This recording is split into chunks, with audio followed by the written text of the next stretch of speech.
This is the I Will Teach You a Language podcast, episode 143.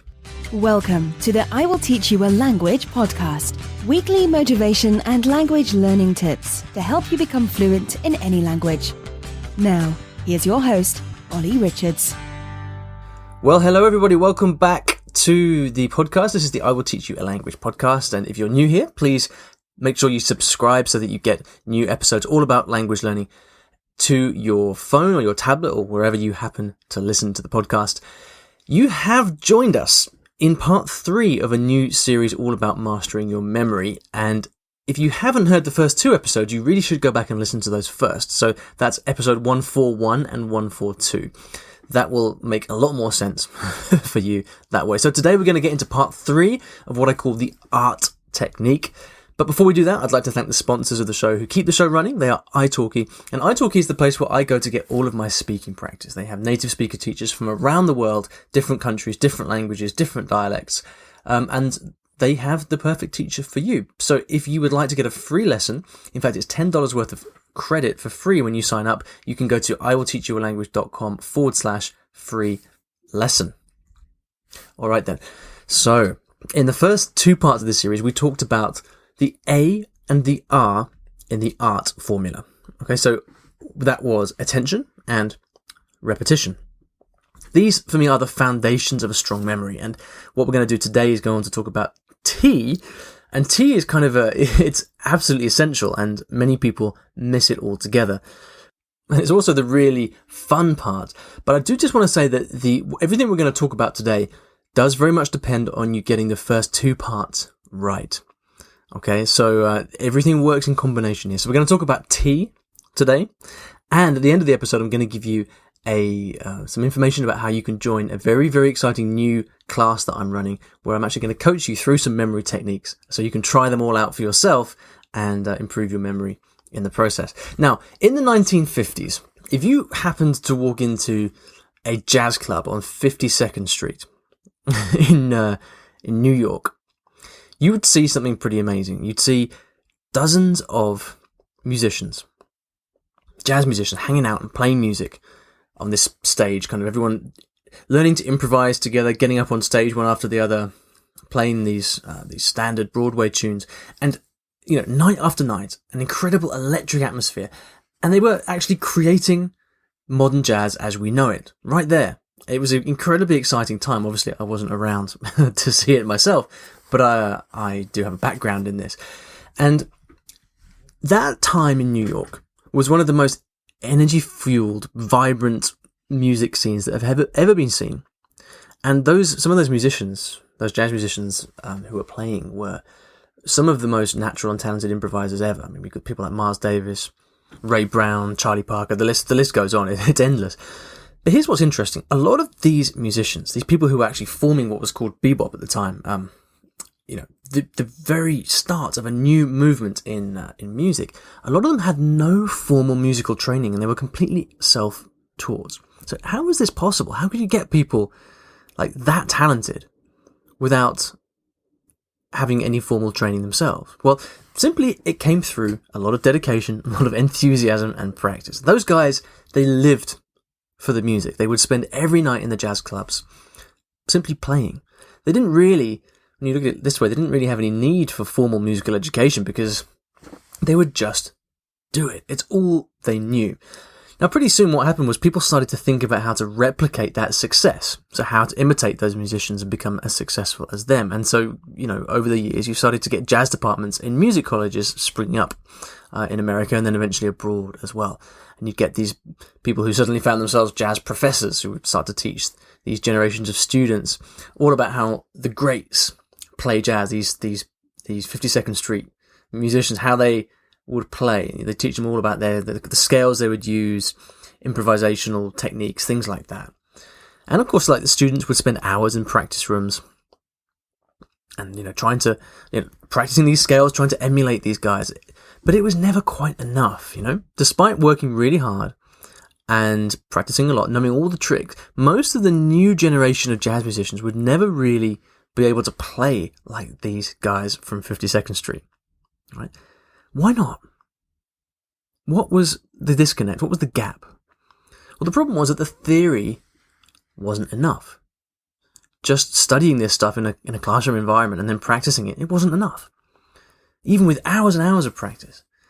The 52nd Street musicians, like these jazz guys, they learned to improvise. They learned to be such great improvisers by actually doing it, by performing live on stage, night after night.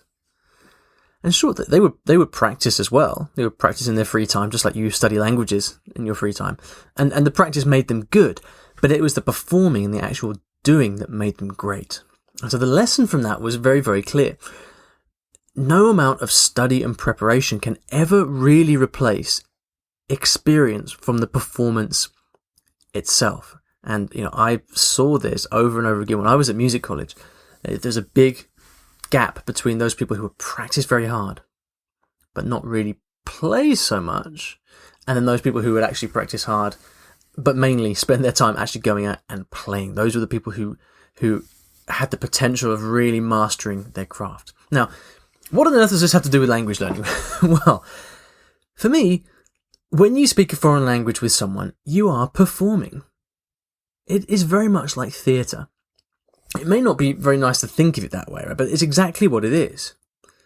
It's the moment when all your preparation, all your study is put to use.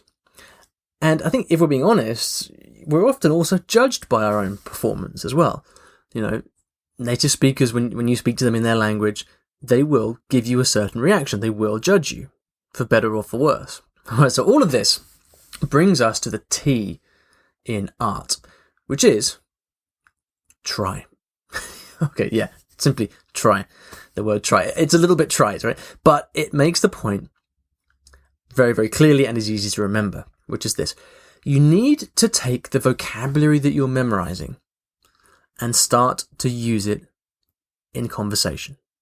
You've got to get the words out of your head, off the paper, and into the real world.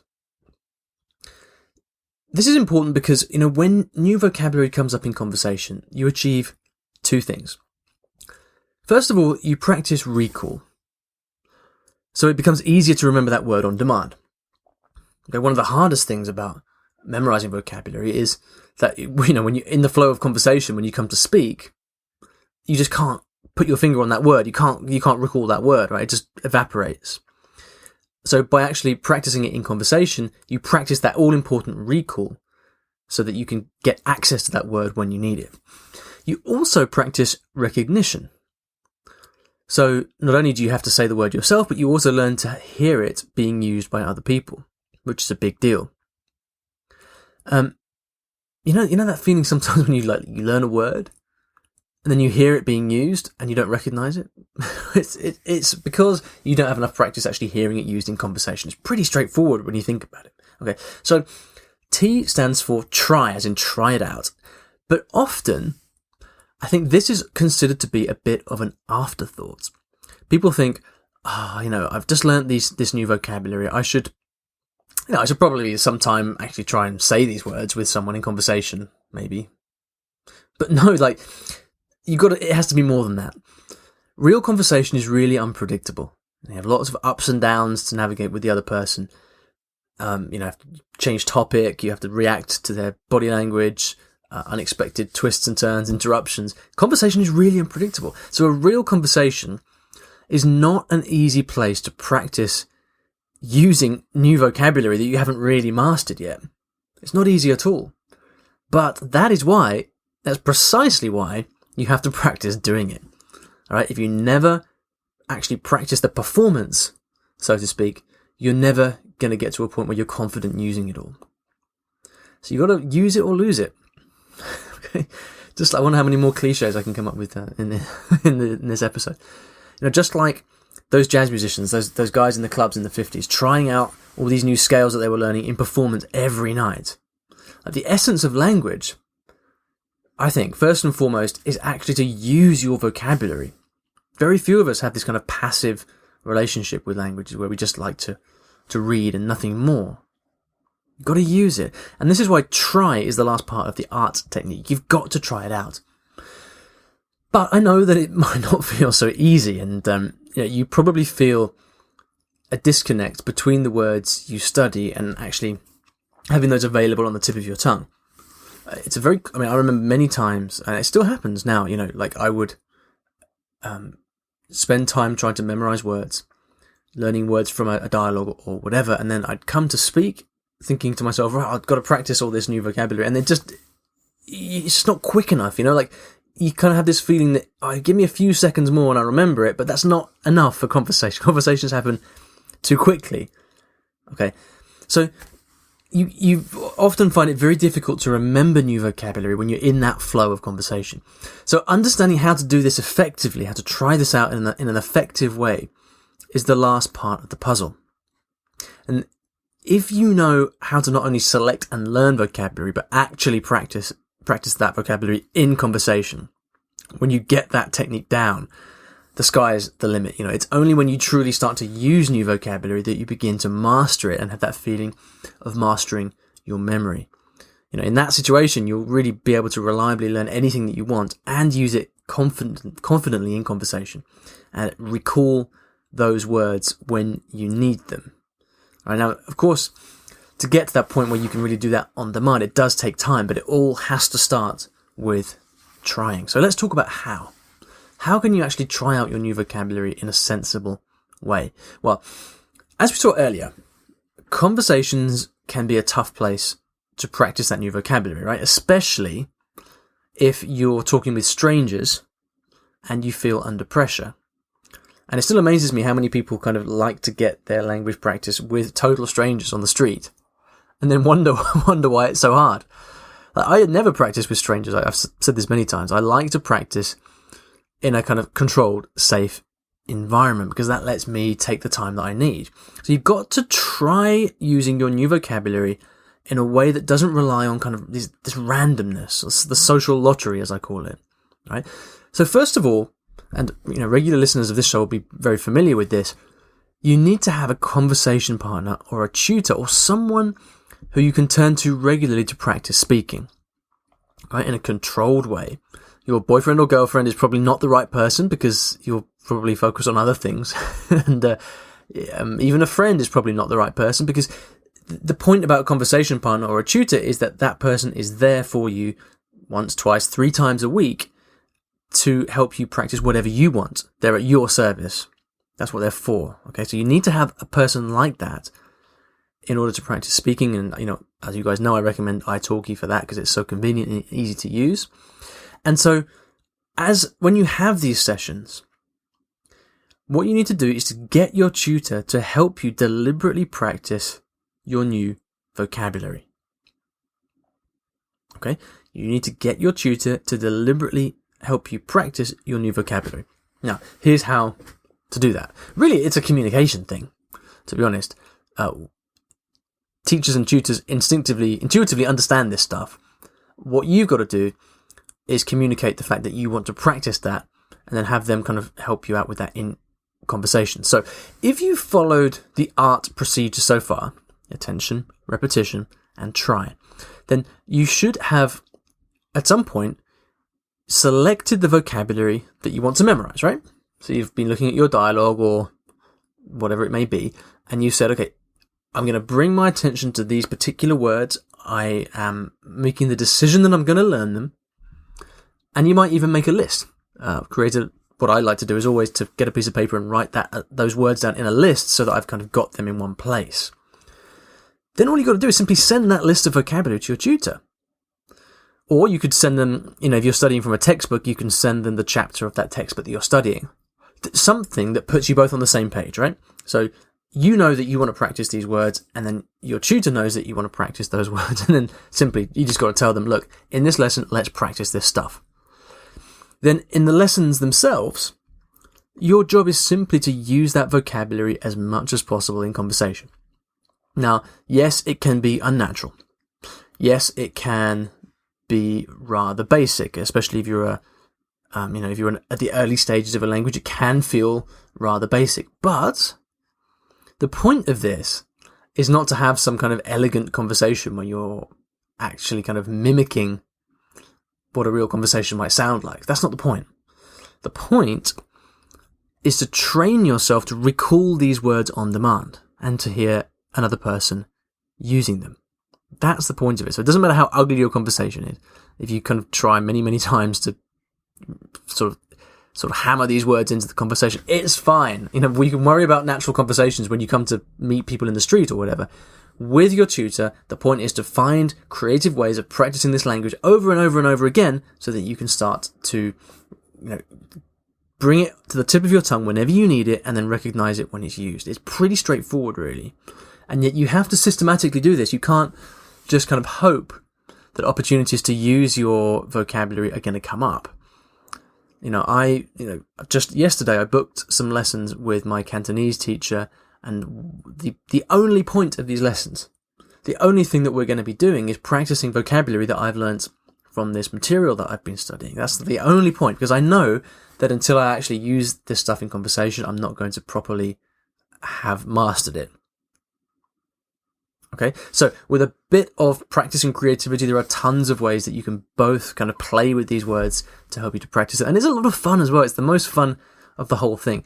The only thing you've got to do really is to make sure that you've got a coherent list of the stuff you want to practice, and then make sure your tutor knows what you want to do and is happy to help you. All right, so you know that it's important to try out your new vocabulary, okay? But as I said at the beginning, there's one very important point I want to make here again, which is that most of the hard work is done before you come to speak. All right? You shouldn't rely on the speaking part to do all the hard work from the memory. If you've done your job with the art formula, if you've done your job with attention, creating those associations, spending time with the words, if you're then using the right techniques for repetition, so that you're repeating those words and you're practicing actually you're doing it in the right way so that you're kind of training yourself to remember and recall them as well. If you've done that right, you will find that actually trying out your new vocabulary is actually kind of the easy part. It should be almost there on the tip of your tongue, and you just need to give it that little bit of, give it an outlet, if you like, a little bit of exposure. All right. So the real key to making the art technique work is not to just focus on any one of the parts. It's to do the whole thing. And it's to really go deep with the vocabulary, take your time with it, and to give it the attention that it deserves. Okay. So I hope this has been useful. I've really enjoyed making this little series.